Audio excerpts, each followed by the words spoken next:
ગણિત ધોરણ 7 પ્રકરણ 7 ત્રિકોણની એકરૂપતા ભાગ 3 ની અંદર આપણે એકરૂપતાની શરતો છે 4, એમાંથી 2 શરતો બાબા શરત અને બાખુબા શરત અંગે અભ્યાસ કરવાનો છે. આ શરત શું છે એ આપણે બરાબર વિગતવાર સમજવાનું છે.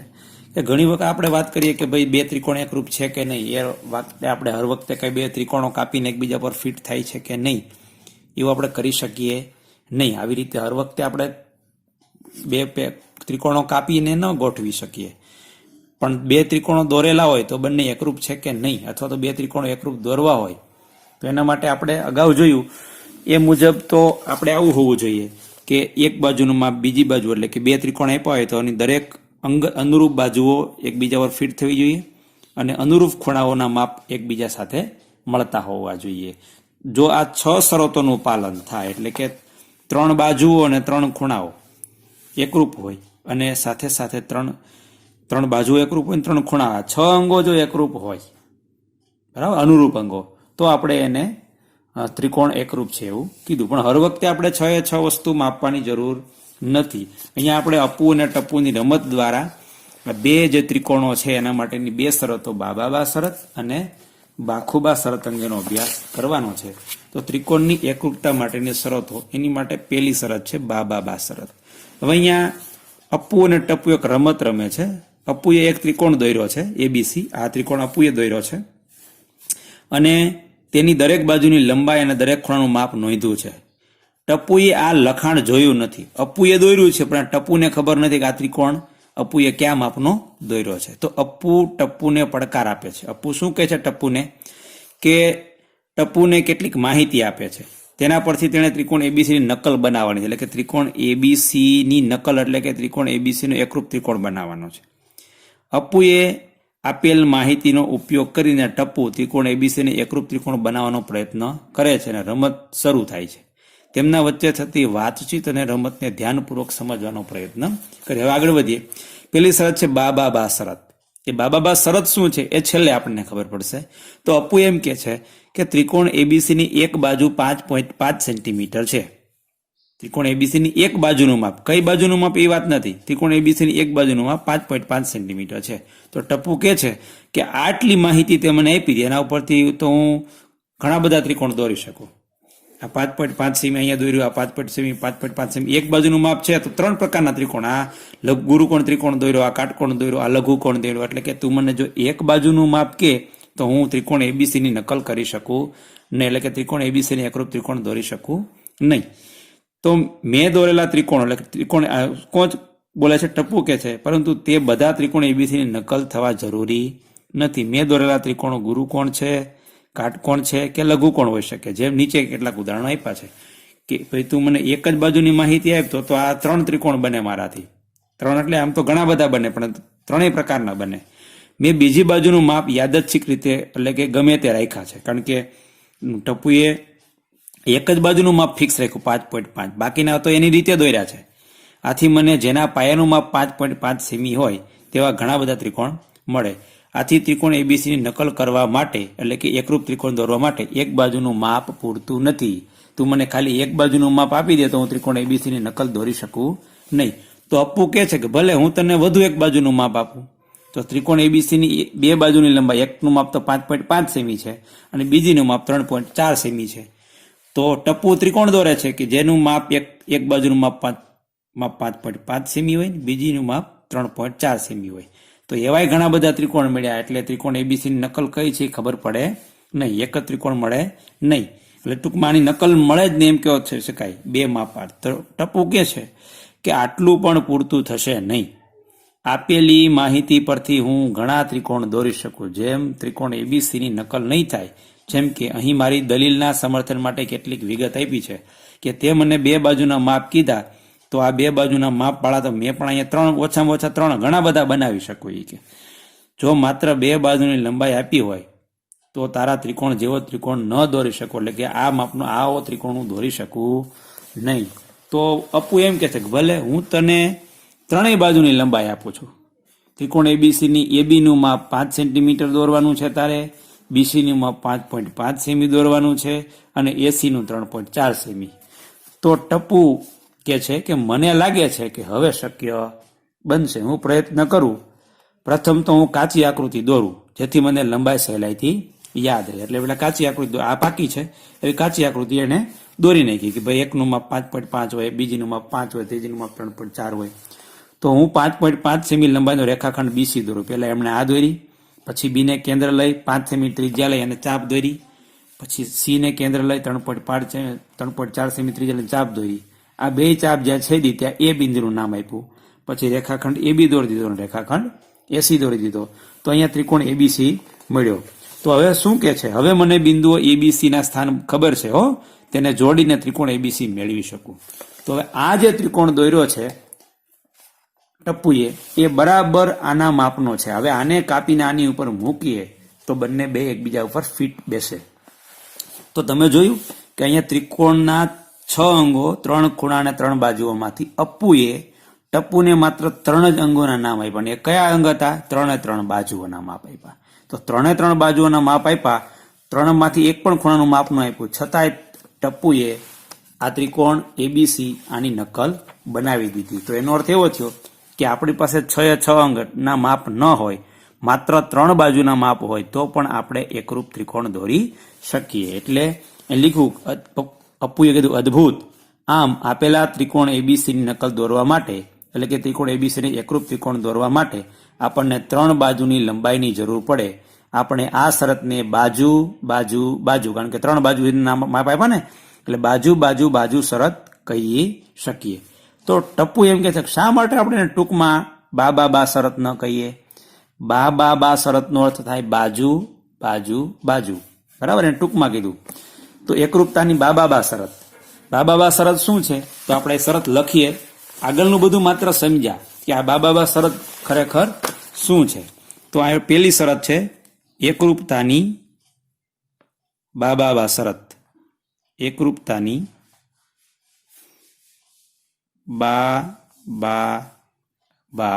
શરત. આ શરત હું અહીંયા લખતો નથી, કે તમારે અહીંથી જો લખી દેવાની છે કે જો આપેલ સંગતતા માટે એક ત્રિકોણની 3 બાજુ બીજા ત્રિકોણની અનુરૂપ બાજુ સાથે સરખી હોય તો એ ત્રિકોણ એકરૂપ છે.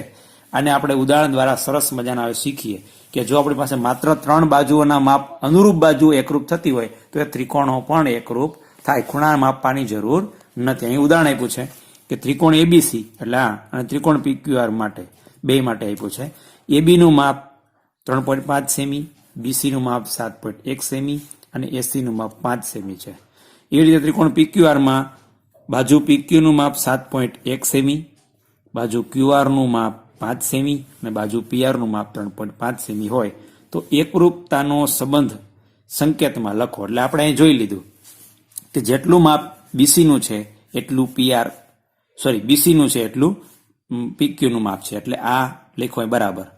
એટલું માપ એબીનું છે એટલું જ પીઆરનું છે, એટલે બંનેના માપ સરખા છે. જેટલું માપ એસીનું છે એટલું માપ આરક્યુનું છે અથવા ક્યુઆરનું છે. તો આપણે કહી શકીએ કે ત્રિકોણની આ બાજુને સંગત આ બાજુ, આ બાજુને સંગત આ બાજુ, આ બાજુને સંગત આ બાજુ એકરૂપ છે. એનો અર્થ એવો થયો એ બિંદુ સાથે આર બિંદુ, પી બિંદુ સાથે બી બિંદુ, બરાબર, અને સી બિંદુ સાથે ક્યુ બિંદુ સંગત એકરૂપતા ધરાવે છે. બતાવે છે કે એક ત્રિકોણની 3 બાજુ બીજા ત્રિકોણની 3 બાજુ સાથે સમાન છે. આથી એકરૂપતાની બા શરત પ્રમાણે બંને ત્રિકોણ એકરૂપ છે. ઉપરના 3 સમાનતાના સંબંધ પરથી એમ કહી શકાય, સહેલાઈથી જોઈ શકાય કે એ બિંદુને સંગત આર બિંદુ, બી બિંદુને સંગત પી બિંદુ અને સી બિંદુને સંગત ક્યુ બિંદુ. એટલે એ બી સી આર પી ક્યુ. એટલે આથી ત્રિકોણ એબીસી એકરૂપ ત્રિકોણ આર પી ક્યુ છે. ખાસ અગત્યની નોંધ, આવું લખ્યું હોય કે ત્રિકોણ એબીસી સંગત, એટલે ત્રિકોણ એબીસી એકરૂપ ત્રિકોણ આર પી ક્યુ, એનો અર્થ આ સંગતતા ભૂલાવી ન જોઈએ. એ બિંદુ એટલે ખૂણા એનું માપ છે એટલું જ ખૂણા આરનું માપ છે, બિંદુ ખૂણા બીનું માપ છે એટલું જ ખૂણા પીનું માપ છે, જેટલું ખૂણા સીનું માપ છે એટલું ખૂણા ક્યુનું માપ છે. એટલે સંગતતા બદલાવી ન જોઈએ. આ એબીસી સંગત અહીંયા પીની જગ્યાએ ક્યુની જગ્યાએ પી લખી દઈએ તો એ સંગતતા એકરૂપતા થવાની નથી. એ લખ્યું છે એકરૂપ ત્રિકોણના નામના અક્ષરોનો ક્રમ સંગતતાને સંબંધ દર્શાવે છે. આથી જ્યારે એબીસી એકરૂપ આરપી ક્યુબ લખો ત્યારે તમે જાણી શકો એ આર ને સંગત છે, બી એ પી ને સંગત છે અને સી એ ક્યુ ને સંગત છે. એટલે એ બી એ આર એટલે કે બાજુ AB નું માપ એ રેખાખંડ RP જેટલું, એટલે કે AB એ RP ને સંગત છે, રેખાખંડ BC એ રેખાખંડ PQ ને સંગત છે, અને રેખાખંડ AC એ રેખાખંડ RQ ને સંગત છે. આ બહુ અગત્યનું છે. એટલે અહીંયા આપણે આ વાતને સમજ્યા. હવે એવી રીતે અહીંયા આપણને ઘણા બધા ઉદાહરણો આપ્યા છે. ઉદાહરણ ત્રીજું આપ્યું છે. આ એક જ આકૃતિ આપી છે. એમાં AD બરાબર CD અને AB બરાબર BC આપ્યું છે.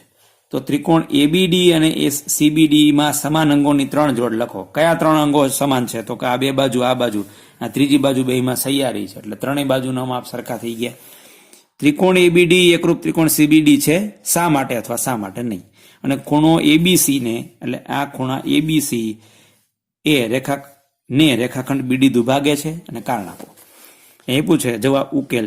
ત્રિકોણ ABD અને ત્રિકોણ CBD માં સમાન અંગોની 3 જોડ, 3 બાજુ સમાન, આને જેટલું આનું માપ, આના જેટલું આનું માપ, અને ત્રીજી બાજુ તો બેમાં સમાન છે, એટલે એનું માપ તો સરખું હોય જ.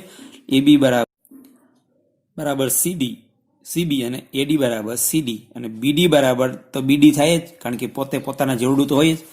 તો આ 3 પહેલા પ્રશ્ન જવાબ થઈ ગયો. બીજો ઉપરના એક પરથી, એટલે આના ઉપરથી આપણે કહી શકીએ ત્રિકોણ ABD અને ત્રિકોણ CBD એકરૂપ છે. કઈ શરત? તો કે બા 3 બાજુના માપ સરખા છે. હવે ત્રીજો પ્રશ્ન, ખૂણા ABC ને રેખાખંડ BD દુભાગે છે? તો હા. શા માટે? કારણ કે બે ત્રિકોણ એકરૂપ છે, તો આ ખૂણાને સંગત આ ખૂણો, એટલે આ ખૂણાનું માપ જેટલું છે એટલું આ છે, આ ખૂણાનું છે એટલું જ આ ખૂણાનું છે. તો એનો અર્થ એવો થયો કે આ રેખાખંડ BD આના 2 સરખા ભાગ કર્યા છે, બરાબર, અને આના પણ 2 સરખા ભાગ કર્યા છે, એટલે આપણે ખૂણા B નું માપ B ને છે એ રેખાખંડ BD એ દુભાગે છે.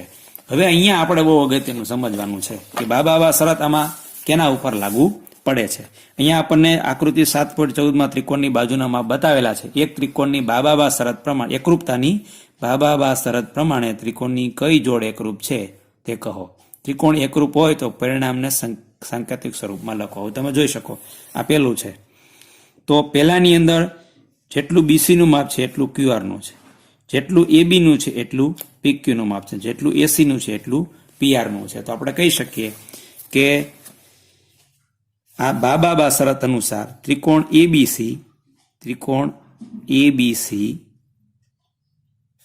એકરૂપ ત્રિકોણ. એ બિંદુ આરે કયું બિંદુ છે? P બિંદુ, એટલે ત્રિકોણ B બિંદુ આરે Q અને C બિંદુ આરે R. તમને એમ થાય કેમનું લખી નાખ્યા? તમે જોઈ શકો બાજુઓને આધારે પણ આપણે લખી શકીએ. જેટલું માપ AB નું છે એટલું PQ નું. દેખાય છે? AB ને સંગત PQ, AB પહેલા છે તો PQ પહેલા. BC છે એટલું QR, એટલે કે જેટલું માપ BC નું એટલું જ QR. અહીં BC જ્યાં લખ્યા ત્યાં જ QR લખ્યા છે. જેટલું AC નું છે એટલું PR નું, એટલે જેટલું AC નું એટલું PR. એટલે જ્યાં જે બિંદુ લખવાનું છે બહુ અગત્યનું છે. અહીંયા આપણને આપ્યું છે કે અહીંયા EF નું જેટલું માપ છે એટલું LM નું છે, જેટલું ED નું માપ છે એટલું MN નું છે, જેટલું LN નું છે એટલું DF નું છે. તો આપણે કયા બિંદુ સાથે કયું બિંદુ સંગત છે, એટલે કે એકરૂપતા, કઈ સંગતતા એકરૂપતા છે? તો પેલા આપણે લખીએ ત્રિકોણ DEF એમને લખી નાખ્યું. એને સંગત ત્રિકોણ LMN માં કયું બિંદુ કોની સાથે છે? તો તમે જોઈ શકો કે આનું માપ છે, એટલે કે DE નું માપ છે એટલું કોનું છે? LN નું છે. DE નું છે એટલું LN નું છે. એટલે અને પાછું EF નું છે એટલું LM નું છે. એટલે આપણે અહીં કહી શકીએ કે જેટલું DF નું છે, DF બરાબર એકરૂપ LN અને DF અને LN થઈ ગયું ને. તો વાત આવે છે DE એકરૂપ MN અને EF એકરૂપ કોણ થશે? 3 વાળું LM. એટલે કયું બિંદુ કોને સંગત છે ખૂબ જ અગત્યનું છે. તો 3.5 અને 3.2 ની વચ્ચે કોણ છે? D. એટલે 3.5 અને 3.2 ની વચ્ચે કોણ છે? N. તો અહીંયા આપણે પહેલા N લખશું. D સાથે N બિંદુ એકરૂપ છે. 3.2 અને 3 ની વચ્ચે કોણ છે? E. 3.2 અને 3 ની વચ્ચે M છે, એટલે E સાથે એમ સંગત છે. અને હવે કયું વિધું? એફ સાથે એલ. તો DEF સંગત MNL એકરૂપતા છે. બરાબર. જો DE એટલું જ NM, આ DE એટલું જ NM થઈ ગયું ને, NM. અને EF એટલું જ ML થઈ ગયું. અને DF 3.5 એટલું જ NL. બરાબર. એવી રીતે તમારે અહીંયા આ બે ત્રિકોણ સંગત છે, એકરૂપ છે કે નહીં જોવાનું છે. હવે અહીંયા તમે જોઈ શકો એકનું માપ 2 તો એકનું માપ 2.5, એકનું માપ 4 એકનું માપ 4, ત્રીજીનું માપ 5 તો ત્રીજીનું માપ 5. પણ અહીંયા ત્રણેય બાજુના માપ સરખા નથી. બરાબર. બેના માપ સરખા છે, આ બેના માપ સરખા નથી. એનો અર્થ એવો થયો બાબા શરત અનુસાર આ બંને ત્રિકોણો એકરૂપ નથી, એટલે આપણે એકરૂપ નથી એવું કહી શકીએ. અહીંયા આપણને એક જ ત્રિકોણની અંદર બે ત્રિકોણ આપી દીધા છે, જેટલું માપાનું એટલું માપાનું એટલું માપાનું એટલું. આ ત્રીજી બાજુ તો સમાન છે, માટે આ ત્રિકોણ આ બે એડી તો એડી જેવડી જ થાય. એટલે કે ABD અને ACD ની અંદર આ બંને ત્રિકોણો બાબા શરત અનુસાર એકરૂપ છે. અને કઈ સંગતતા? ત્રિકોણ ABD એકરૂપ ત્રિકોણ ACD. તમે જોઈ શકો જેટલું માપ AB નું એટલું જ AC નું થઈ ગયું, જેટલું BD નું એટલું જ CD નું, અને જેટલું AD નું એટલું AD નું. અને કયા બિંદુ એટલે ખૂણા A નું માપ એટલું જ ખૂણા A નું માપ, ખૂણા B નું માપ એટલું ખૂણા C નું માપ, ને ખૂણા D નું માપ એટલું ખૂણા D નું માપ. અહીંયા આપણે આ બાબા શરતની વાત પૂરી કરી. હવે વાત કરીએ બીજી શરત. હવે આપણે એવું જોયું કે જો ત્રિકોણની ત્રણેય બાજુનું માપ સરખા હોય તો આપણે ત્રણેય ત્રિકોણો એકરૂપ છે એવું, બંને ત્રિકોણો એકરૂપ છે એવું કહી શકીએ. હવે બીજી શરત બાખુબા શરત. બાખુબાનો અર્થ થાય બાજુ ખૂણો બાજુ. હવે અહીંયા આપ્યું છે કે એક ત્રિકોણ ABC એક સમદ્વિ બાજુ ત્રિકોણ, આ એક પ્રવૃત્તિ છે આપણે જાતે કરવાની. એની પહેલા આપણે શરતને સમજી લઈએ. અપ્પુ, હવે હું ત્રિકોણની નકલ કરવાની રમતમાં નિયમ બદલું છું. અપ્પુ એવું કહેતો. ટપ્પુ કે સારું આગળ વધી. અપ્પુ કે તને એ તો ખબર જ છે કે માત્ર એક જ બાજુની લંબાઈ આપવાથી આપણું કામ થવાનું નથી. ટપ્પુ કે ચોક્કસ હા. તો અપ્પુ કે તો હવે હું તને એમ કહી કે ત્રિકોણ ABC માં એક બાજુનું માપ તો 5.5 સેમી છે જ, અને એક ખૂણાનું માપ 65 અંશ છે. તો ટપ્પુ કે ફરીથી મારે કરવાના કામ માટે પણ આ પૂરતું નથી. તારી આપેલી માહિતી પ્રમાણે હું ઘણા ત્રિકોણ મેળવી શકું. એને શું કીધું? બે જ માપ આપ્યા, એક બાજુનું માપ ને એક ખૂણાનું માપ. તો એને 3 ત્રિકોણ તો બનાવીને ખાય. એક બાજુનું માપ 5.5 હોય, 5.5 હોય, 5.5 હોય, એક ખૂણાનું માપ 65 હોય, એકનું માપ 65 હોય, એકનું 65 હોય. તો આ 3 ત્રિકોણ મળ્યા. તો ત્રિકોણ ABC નો એકરૂપ ખૂણો થયો, એકરૂપ ત્રિકોણ થયો નહીં. આની જેવો ત્રિકોણ નથી બનતો, ઘણા બધા ત્રિકોણ મળે છે. બરાબર. એને જે અહીં માપ આપ્યું એવું થતું નથી. તો હવે આગળ શું કે છે? દાખલા તરીકે તને કેટલાક નીચે આપ્યા છે એ પ્રમાણે હું કહું. તે મને જે બે માપ આપ્યા એ પ્રમાણે હું ત્રિકોણ તો ઘણા બધા દોરી શકું, તો ત્રિકોણ ABC ને એકરૂપ ત્રિકોણ મળે નહીં. તો હવે શું કે છે અપ્પુ? તો આપણે શું કરીશું? તો ટપ્પુ કે વધુ માહિતીની જરૂર છે. તો અપ્પુ કે તો હવે મને મારું આગળનું વિધાન સુધારવા દે. આગળનું જે કીધું એ બધું ખોટું. હવે ફરીથી કહું છું. ત્રિકોણ ABC માં એક બાજુનું માપ 5.5 સેમી, બરાબર, અને એક બાજુનું માપ 3.4 સેમી, અને આ બે બાજુની વચ્ચેનો ખૂણો 65 નો છે. એટલે એને કામ કર્યું, કોઈને? ટપ્પુએ બનાવ્યું. આનાથી મને મદદ મળશે. પ્રયત્ન કરી જો. હું પહેલા રેખાખંડ BC દોરું જેની લંબાઈ 5.5 સેમી હોય, આ દોર્યો એને. અને હવે હું ખૂણો C દોરું જે 65 અંશનો હોય. અને પછી આ C માંથી જે કિરણ નીકળ્યું એમાં લંબાઈ 3.4 થાય ત્યાં બિંદુ A આપો. એટલે કે પરિકરની મદદથી અહીંયા હું ચાપ મારું, અને ચાપ મારી 3.4 દોર્યું. પછી AB ને એને જોડી દીધું. પછી ત્રિકોણ ABC મળ્યો. હા, રસ્તો મળ્યો.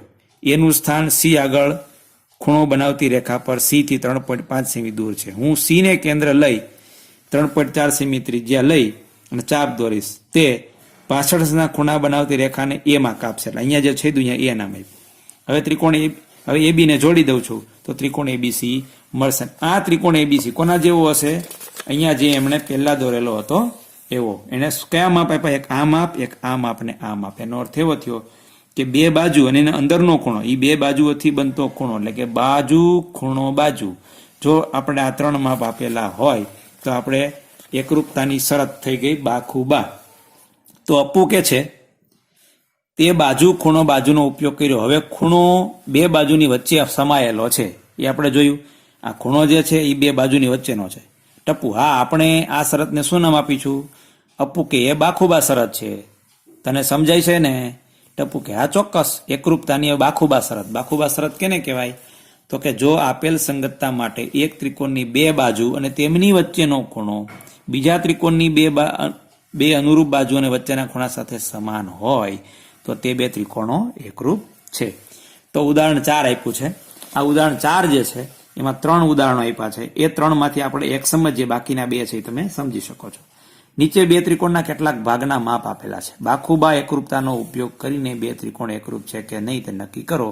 જો ત્રિકોણ એકરૂપ હોય તો તેને સાંકેતિક સ્વરૂપમાં લખો. અહીંયા આપણને ત્રિકોણ એબીસી ત્રિકોણ ડીએફમાં બે બાજુ અને એને અંતર્ગત ખૂણો આપેલો છે. આ પેલું આપણે જોઈએ. એના માટે આકૃતિ દોરશો તો આપણને ખ્યાલ વધારે આવશે. તો અહીંયા ત્રિકોણ એબીસીમાં અને ત્રિકોણ ડીએફમાં એને માપ આપ્યા છે. એબી નું માપ એટલું ઈએફ નું, એટલે એબી નું માપ એટલું એને ઈએફ નું દોર્યું. બીસી નું માપ એટલું એને ડીઈ નું દોર્યું અને વચ્ચેનો ખૂણો બી છે એ 50 અંશનો દોર્યો. તો આ બે ત્રિકોણો કેવા થશે? એકરૂપ થશે. એવી રીતે બીજી આકૃતિ આપી છે બીજા માપને આધારે અને ત્રીજી આકૃતિ આપી છે ત્રીજા માપને આધારે. તો આપણે કહી શકીએ કે બાખુબા શરતને આધારે ત્રિકોણો એકરૂપ છે એવું આપણે કહી શકીએ. હવે આપણે બાકીની બે શરતો છે એના પછીના ભાગની અંદર જોઈશું.